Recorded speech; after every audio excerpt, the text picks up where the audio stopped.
Hey, everybody, and welcome to another episode of Eating at a Meeting. I am on my own today, going solo for this second episode of the year. Last week I did a special episode on Thursday with To Gather out of the UK and start talking about veganism and non-alcoholic beverage options at our events. But today I really wanted to chat about, because of a variety of things that have happened with food allergies and dietary restrictions at the end of last year, and actually a new lawsuit that I found out about that's happening now. I want to really talk about carrying intentionality into 2025. We're 8 days into this year, and this is something that I made in my December newsletter. At the very end of the year, I said something about this, about inclusivity and hard conversations. And so that's really what I want to talk about today.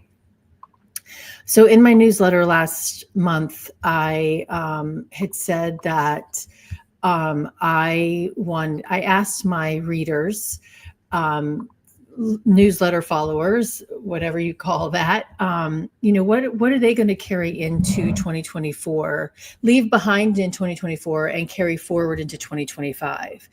And what I shared with them is that I intend to, I'm going to read this. For me, I'm going to carry forward the commitment to making sure every table feels safe and inclusive.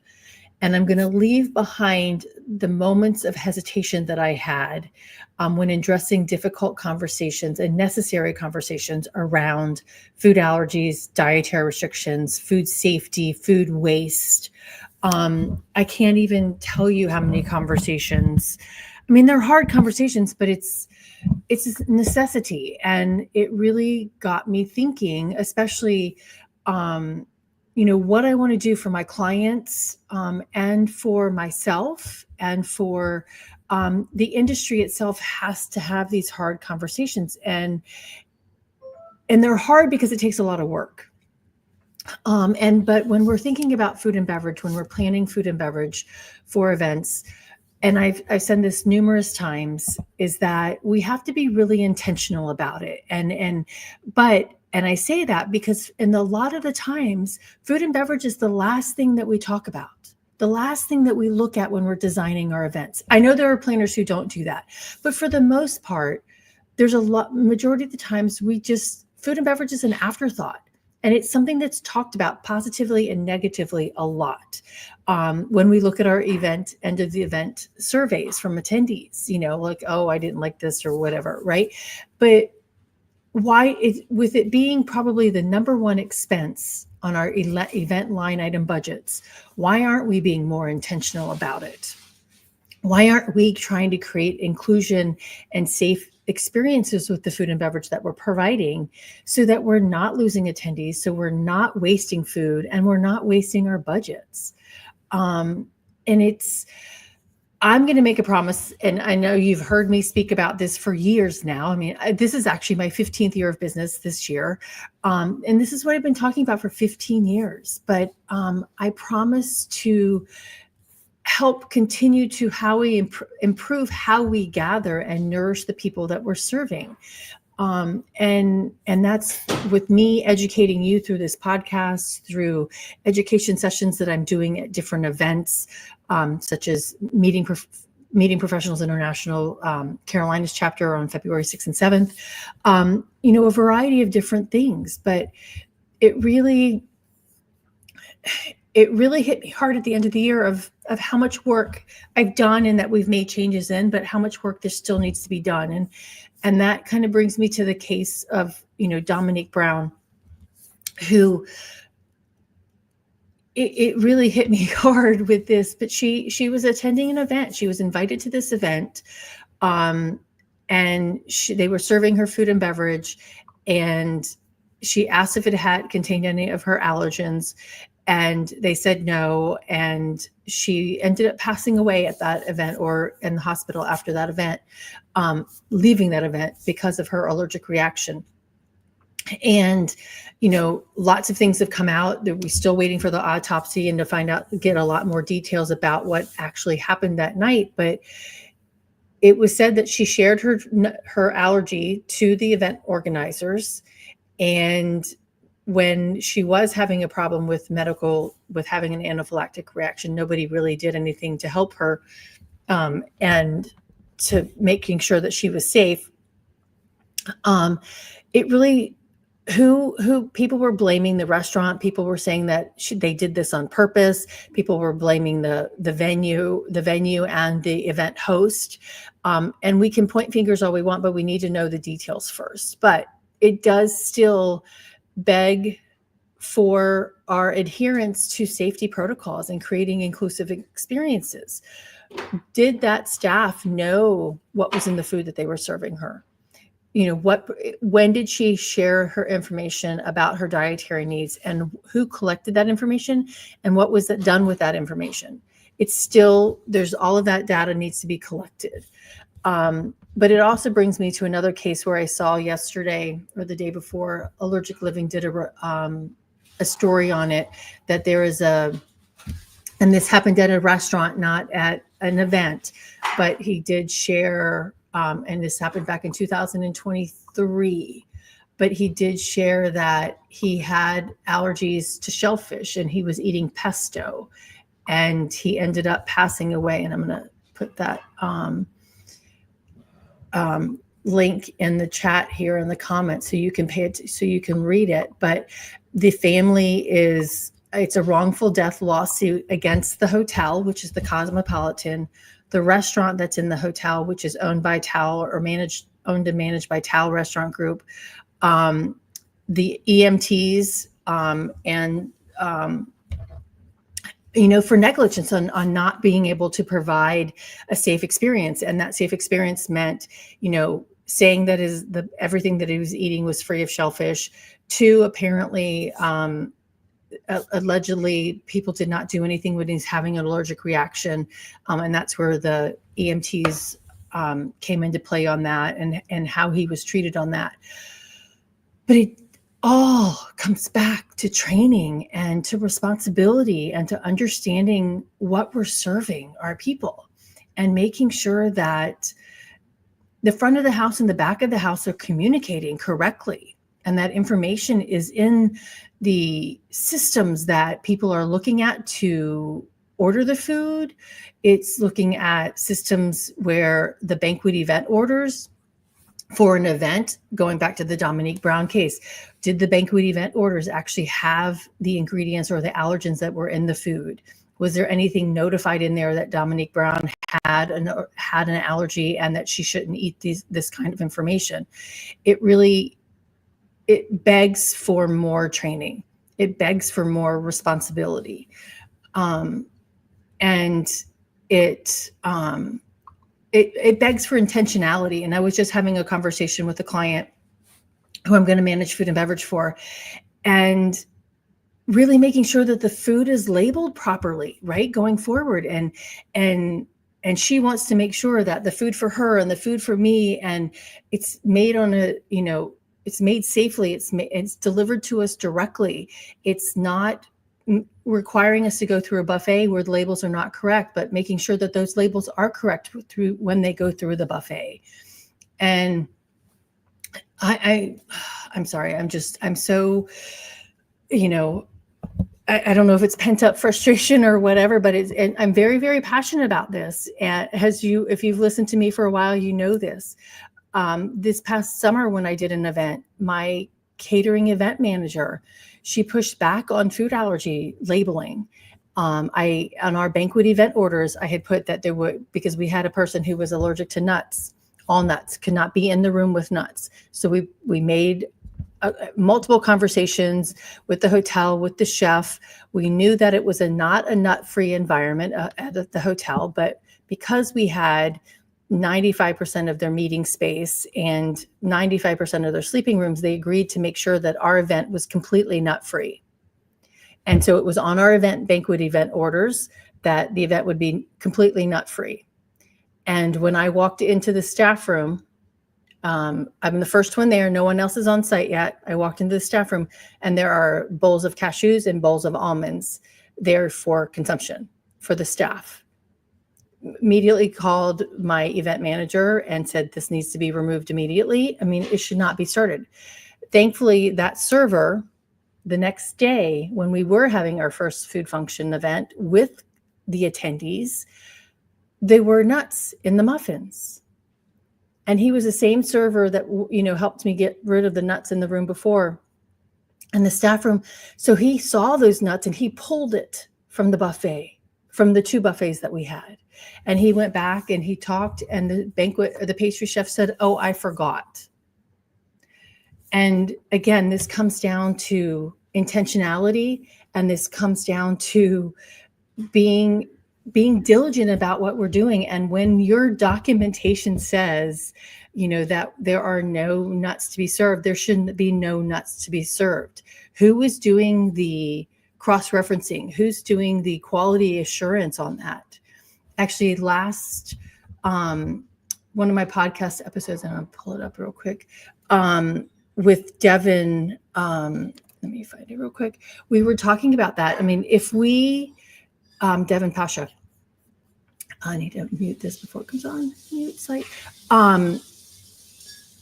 If we say that, can we put it in our contracts that if the hotel or convention center fails to do their due diligence in doing this, that we get some compensation or back from what we've done? I mean, we've asked you to do this and you didn't meet that need or meet that contractual obligation. So how can we manage that?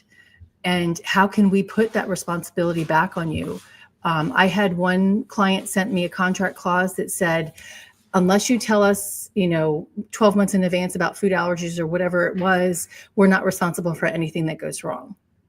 Like, no, you're responsible for food safety, and food safety comes along. Food allergies fall under food safety, right? If you are negligent in the fact that we've told you, and we changed the clause, to put some stipulations in there on what that would mean, it is your responsibility as a hotel catering company or hotel food service provider that you are managing food allergens in the kitchen.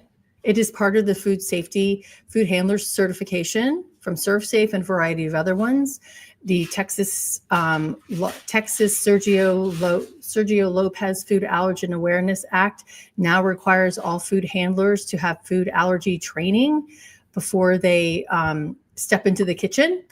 And there are there's laws in California on it as well. And the food code is being updated. The 2022 food code says that all unpackaged food must be labeled with top allergens.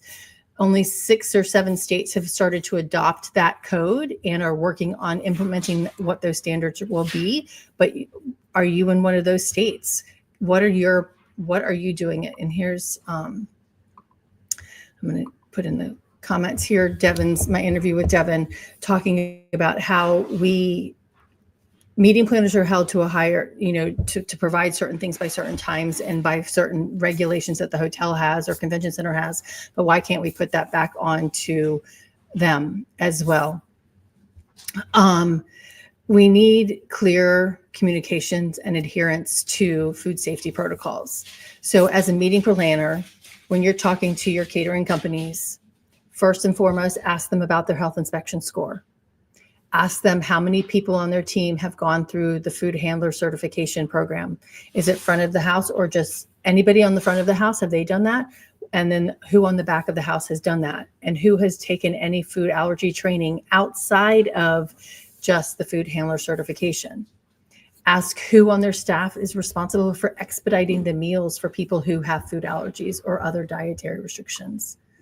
I mean, and I'm saying this, this is the right thing to do, but it's also the legalities, right? And risk. I mean, you don't want to be, the Cosmopolitan and the Tao Restaurant Group. You don't want to be the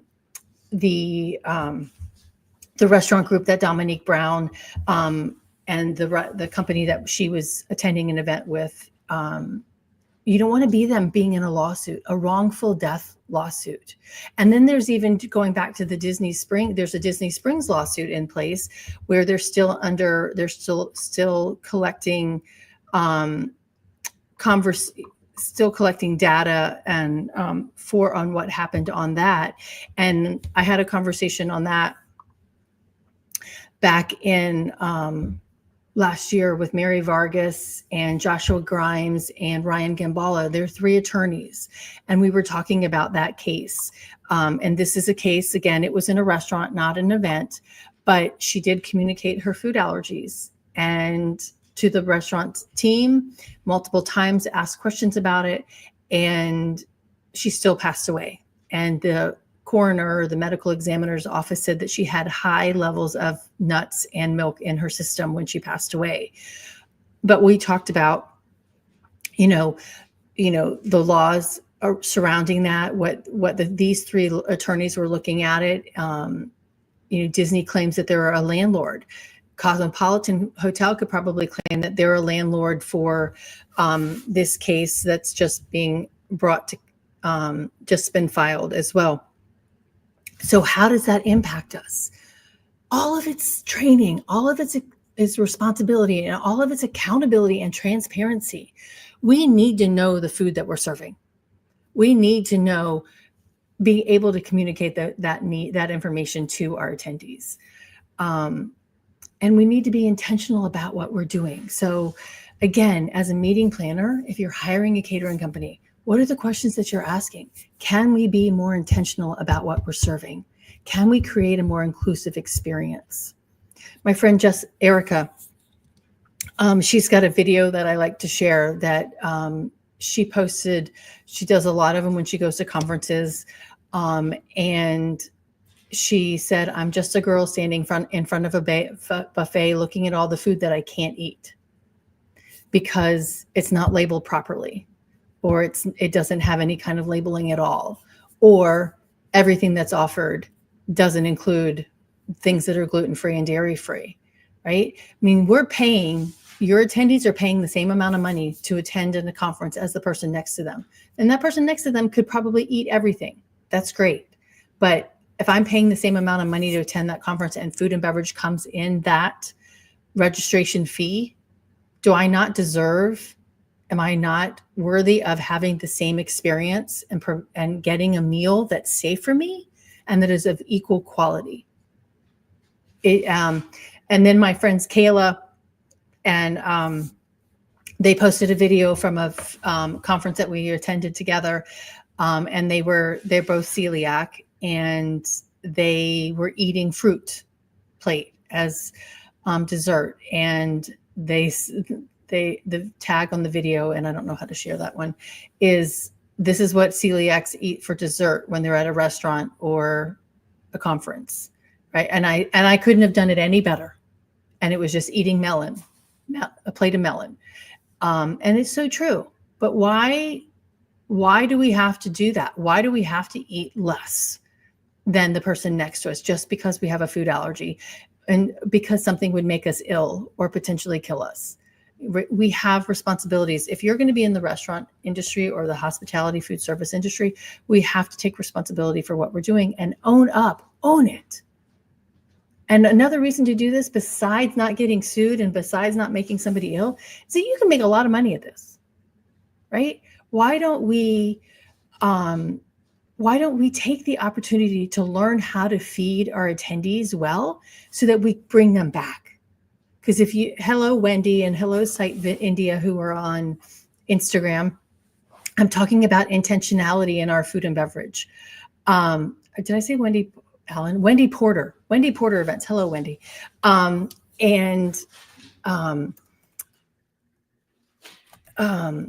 We have to be intentional with what we're doing.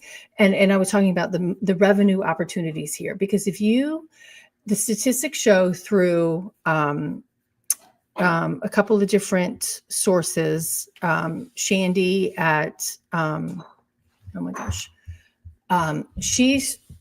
I'll find that quote and that statistic for you so I can share her her slides with you or her data with you, but that a food allergic person's bill is typically 38% less than a non-food allergic person's bill. And then from the gluten-free passport statistics, it says 91% of a food allergic person, 91% of people with food allergies or celiac disease will come back to a venue, come back to a restaurant if they've had a great experience and feel like they've been taken care of.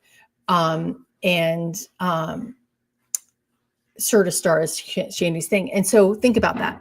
If you can increase your sales of food to a person who's food allergic by 60%, and then get them to come back 91% of the times, why would you not do that? Why would you not want to get them back and bring them? Which brings me to the case of my friend David, and this comes to non-alcoholic beverages, but he walked into an event and there were no non-alcoholic beverages options. So he and 4 people left that event. Think about the people who are leaving your event to go find something safe to eat or go find something to drink that meets their needs. That's not, soda or whatever. You're having them pay money to come to your event, and they're leaving your event because they can't eat or they can't drink. Are you getting out of them what you intended to do? Or are you just trying to take their revenue, their money? Think about how to create that experience so that they stay there. They engage with your other attendees, that they're learning from your other attendees and the speakers that you're paying to speak at your events. What can you do? How do you do that? It's about making more money. I want you to make more money. I don't want you to get sued, and I want you to create a better experience. And here I'm going to share Shandy's website here. Certistar is her company, and it's an app that it's a technology that allows you to label all of your food for allergens and different dietary restrictions, and lets me as the guest choose what I want to eat from that. And she's got some great stats in there on her website. Check it out there. I know I feel like I'm on a rant, and I apologize for that, but I'm very, very passionate about this, and I want to make change. I want to make sure that our industry is the industry that I love, is making sure that you're safe and you're protected, and that you are providing experiences that you intended to do when you created your business. So a couple of things, when we're trying to be intentional with and inclusive with our food and beverage options, we want to, as a meeting planner, we want to collect that information from our attendees up front. I highly suggest you use checkboxes. You ask people if they have food allergies, and then ask them what types of allergies that they have. Ask them if they have any other medical conditions that require different types of food to eat. And then ask them if they have any other lifestyle or religious practices in their dietary choices. To me, the medical and the celiac and the food allergies are one way, and those fall under the Americans with Disabilities Act. The other ones are more choice and lifestyle preferences, although religious-based practices are very serious and need to be taken into consideration, managed very well as well. But ask those questions up front. And then what is your plan of action when you collect that data? How often are you looking at that information? Are you looking at it weekly, monthly? When are you planning your menus? Can you design your menus around those dietary needs? And if you do so, you can actually save money on not preparing extra plates, not reducing your food waste or your food loss by preparing food that's going to go uneaten by somebody because we didn't think about it. Think about ordering a filet mignon dinner for somebody who's vegan, right? And if we asked and we didn't accommodate, you still threw that $100 plus filet mignon dinner away. So the food is wasted, your budget is wasted, and now there's another meal being prepared. And depending on when you caught that that person, if you didn't catch it until they were sitting down and eating, they're now waiting an additional amount of time for their food, with everyone else sitting at the table waiting for them to get their food. So proactively collecting and honoring those dietary needs in advance is really important for the meeting planners. And when you pass that information on to your catering event managers or your event managers at your properties, what are they doing with that information? And are they working directly with their chefs in providing and designing menus around that? Definitely asking, I said this earlier, asking those catering partners who on the staff is trained, how are they managing cross-contact and offering cross-contact prevention in the front of the house when it's served on the buffets or on plated meals or on table service, or how are they managing that cross-contact in the back of the house? These are questions that you can and you should be asking your catering partners all the time, and follow through on and checking through on that throughout the entire process. And then we need to make sure that we're providing clear and transparent labeling for every dish that we're serving. And it should be on the banquet event order. It should be on the labeling on the buffets. And this is an example of something that I did in an event. Oh my gosh, it's been like 10 years now. But we were at an outdoor event, 15,000 people. And so what we did is I created for my client these cards that had every meal item being served, and it had the ingredients of every single thing being served, and what those ingredients are on all of those things. And let's see, I did not, and the next step in doing this and looking at these, because this was done 10 years ago, I would highlight all of the allergens. If I see any allergens, like there's one here. Let's see. I'll turn it this way. So corn, salt, chili powder, scallions, and butter. So when it says butter there, we should be highlighting that in dark and bold, saying contains milk, right? And highlighting that so that the servers, we gave these to the banquet captains and to some of the servers at the event, so they had this and they can ask questions. But we need to be pulling that information out. It should be not just for the top 9 allergens, but it should be for all allergens that are identified by your attendees, or all dietary needs identified by your attendees.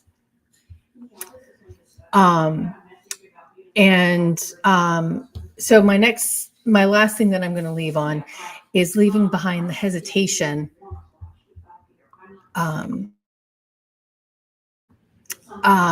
Leaving behind the hesitation and talking about this with your catering teams.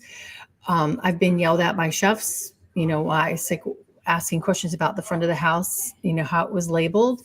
And a chef said to me, I make the food, I'm not responsible for labeling it. Yes, you are. The labels can't be done without the chef's input. Whether it's the executive chef, whether it's the line cooks, whoever makes the food should be responsible for confirming what was put into that food. And we need to, and I'm guilty of this too, is like hesitation, like, hey, okay, I need this information. And then they're like, well, and they just don't get around to it.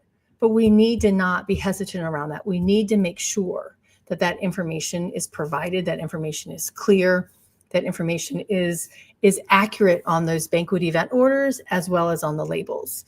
There's so many times where things are misdone or mislabeled, the information is inaccurate, or that's the same kind of thing, or the information is just not there at all. And you're leaving your servers who didn't make the food to answer questions about it. So we need to make sure that that information is really clear and accurate. It reminds me of, I just told you about a chef that said to me, I cook, but I'm not responsible for labeling it. Well, I had one banquet captain say to me one time, well, I don't cook, so how would I know what's in the food? And it was 2 different things that he had served. It was bacon, and they had put bread underneath the bacon to soak up all the oil from that, the grease from that. And you couldn't see it. So, but that now then made the bacon not gluten-free. And we had somebody who was allergic to wheat. And then there was a pudding, a pudding, and it said it contained wheat. And I'm like, why does pudding contain wheat? And when we went back to look at the label, it contained wheat and soy and dairy and some other allergen, but none of that was identified on the labels. So I want to set the tone for 2025. I challenge you to be intentional with your event planning, with your food and beverage planning going into your 2025 events. Let me know in the comments, how do you intend to be intentional in what you're doing in creating a safer and more inclusive food and beverage experience in 2025. And if you need help with that, please call me. That's what I'm here for. That's what I want to help our industry excel at, so that we're creating experiences that are safe, inclusive, and sustainable. Until next time, stay safe and eat well. Thanks.